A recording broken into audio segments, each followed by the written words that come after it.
Salve, meus nobres! Um bom dia, um bom Vasco, um bom café da manhã neste domingo, dia 23 de janeiro de 2022.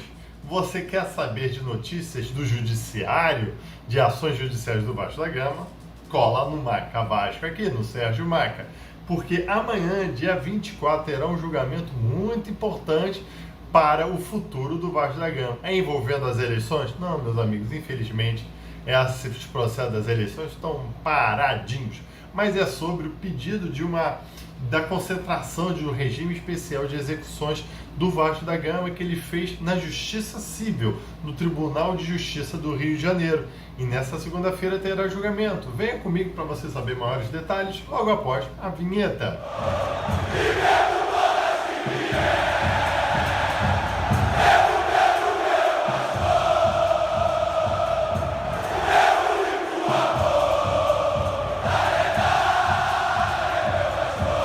Bom dia, meus nobres, sejam muito bem-vindos ao Marca Vasco, aquele que sempre te atualiza sobre as notícias do judiciário envolvendo o Clube de Regatas Vasco da Gama. Sendo assim, meus amigos, aqueles pedidos tradicionais, deem seu like neste vídeo, compartilhem este vídeo para todos os seus vascaínos, para entenderem o que está acontecendo com o Vasco no judiciário. Inscrevam-se no Marca Vasco, vamos chegar a 15 mil.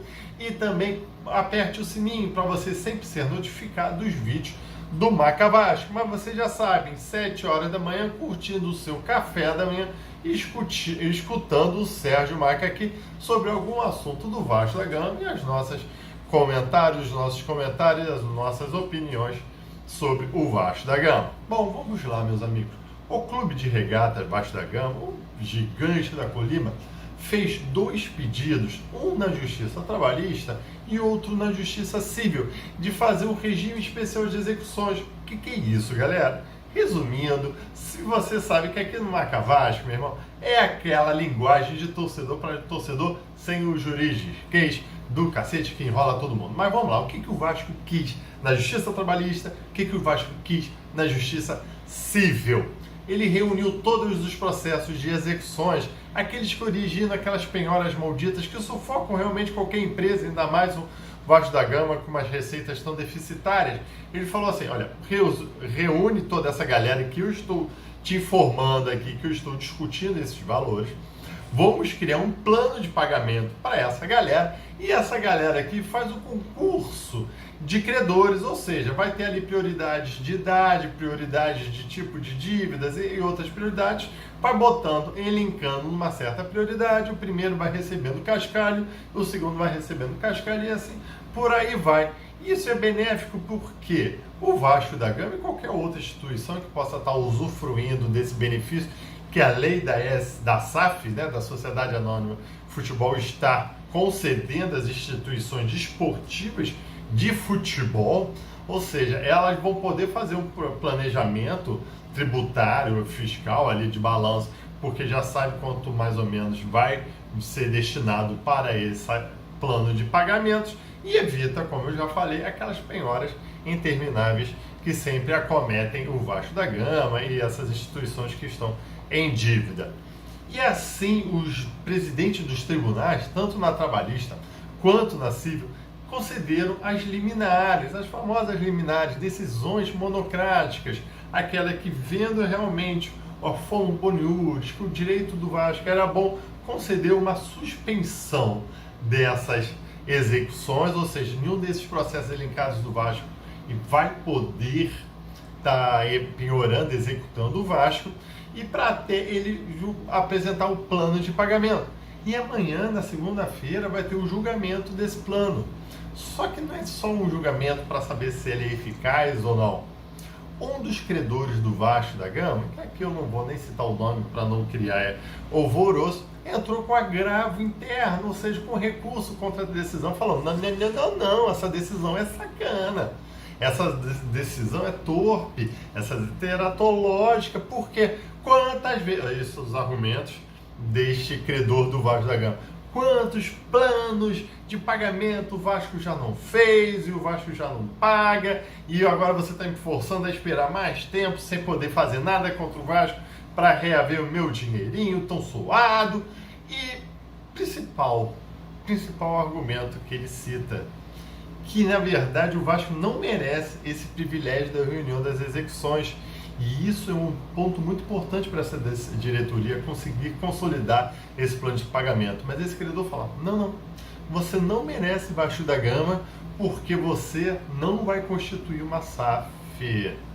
Vocês estão entendendo agora porque a diretoria pode estar correndo atrás de legalizar a SAF no Vasco da Gama? Porque ele argumenta o seguinte, que a lei da SAF é realmente para aquelas entidades que se tornarão uma sociedade anônima de futebol. E isso seria um preparo, não é pré-SAF. Não vai inventar que é pré-SAF lá da Sempre Vasco, não. Mas são atos preparatórios para tornar a SAF ou o futebol mais vendável e assim ganhar mais dinheiro para mais pagamentos das dívidas.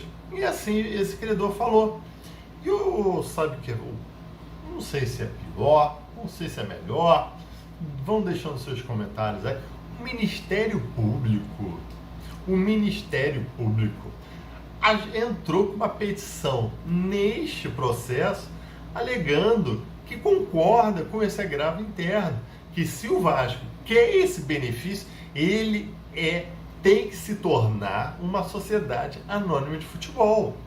Este benefício de reuniões das execuções são para aquelas entidades desportivas que realmente se interessam em se transformar numa sociedade anônima de futebol. E assim teriam mais privilégios para você angariar mais investimentos, blá blá blá blá blá blá blá blá blá, que a gente tem escutado muito na defesa da SAF do Vasco da Gama. O Vasco da Gama, por curiosidade, se manifestou falando que esse argumento não é válido, que na verdade esses benefícios que a lei da sociedade anônima do futebol traz pode ser alcançável a toda e qualquer entidade desportiva no regime associativo, como o Vasco de futebol. E nesta segunda-feira, o judiciário decidirá se vale esse plano de pagamento, se vai acolher esse regime de execução e vai julgar esse agravo, vai julgar esse argumento. Não sei se vocês entenderam, o Ministério Público, que normalmente pauta os julgamentos dos juízes, que é muito importante a sua opinião do Ministério Público, está falando que, na verdade, esse regime de execução é um ato preparatório para aquelas entidades fazerem a SAF. Se torna condicional. Você vai ter direito ao regime de centralização de execução se você tornar a SAF. Se você não se tornar a SAF, você não tem esse direito. E é um dos instrumentos que está sendo mais usado por essa diretoria para tentar fazer um planejamento financeiro, um planejamento contábil do Vasco da Gama. Olha que encruzilhada. É por isso, talvez, que eles estão correndo para esta SAF, porque se eles não angariarem para si este privilégio, esta condição dessa reunião de execuções, o Vasco volta a ter aquele medo de penhoras, volta a ter o sufoco nas suas contas bancárias sendo bloqueadas e tal. E como é que o Vasco vai ficar?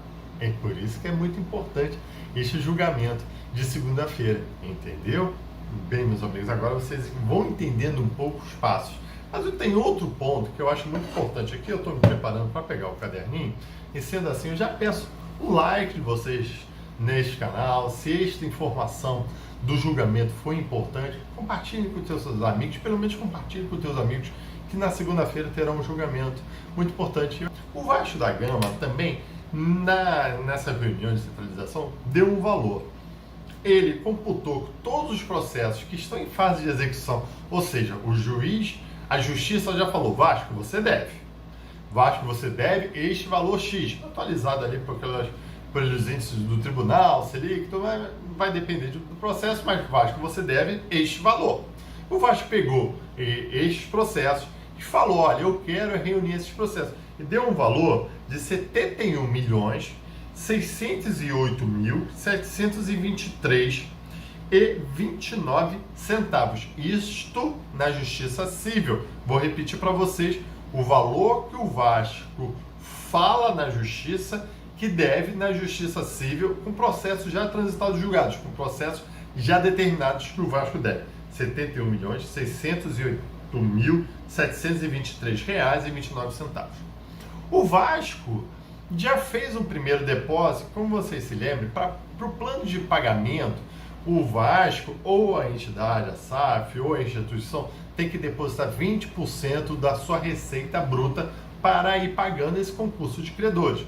E o Vasco assim o fez já, por incrível que pareça, pagou 25% para civil e 75% para trabalhista. Vamos falar da civil, deu o valor de R$ 324.751,25. Então, ou seja, esse valor de R$ 324.751,25 já está disponível para esses credores fazer ali no concurso, ver quem é o primeiro e vai pegando, cada um vai pegando sua cota parte, aí vai passando para os outros seguintes. Beleza? Só que tem um detalhe, a lei da SAF fala que esse plano de pagamento tem que ter 10 anos. 10 anos. Isso, com a SAF ali ajudando, sendo responsável, solidário, se a instituição não pagar, a SAF paga. São 10 anos, beleza? 10 anos. Em 6 anos, se o clube pagar 60% desta dívida, o Vasco ganha um direito de reduzir essa porcentagem de 20% para um pagamento de 15% e prolongar, se não me engano, mais um pagamento para mais de 4 anos. Então, ou seja, você tem que cumprir 6 anos pagando 60% da dívida. Se você alcançou isso, você tem o direito ao mais 4, por isso que dão os 10 anos. Entenderam? O Vasco, então, fala que deve ao todo 71 milhões. 60%, que é a obrigação que o Vasco tem que pagar em 6 anos, dá 42 milhões 965.233 reais e 98 centavos. Este valor dividido em 72 meses, que são 6 anos, dá o valor mensal de R$ 596.739,37. E o Vasco, na primeira oportunidade que deposita 324 mil e uns quebrados. Vou repetir para vocês. O Vasco tem que depositar durante 6 anos um valor de cerca de 600 mil reais. E no primeiro mês ele deposita apenas praticamente a metade, 324 mil. Isto o tribunal deve ver. Será que o Vasco vai ter condições de pagar este plano de pagamento que a lei está lhe concedendo, mesmo se tornando SAF? Ou a SAF vai arcar com o resto deste pagamento? Vasco, você está se tornando uma encruzilhada danada nesse jurídico aí. E, enfim, vamos aguardar o julgamento para entender estes pontos, para saber se a justiça elucida isso. Se o Vasco não conseguir pagar os 60% de 6 anos, o que acontece? Perde a SAF? A SAF paga? O Vasco perde o direito de jogar futebol? Ninguém te responde. E você aí, muito a favor da SAF, ao invés de estar cobrando a diretoria que faça o seu trabalho e apresente condições mínimas de alguma governabilidade no Vasco da Gama. Meus amigos, estes aqui são os pontos que eu acho que é importante para você ficar de olho no Vasco da Gama. Deem seu like, compartilhe com seus amigos e vejam amanhã este julgamento, que com certeza eu virei aqui após com o resultado dele. Um abraço, tchau!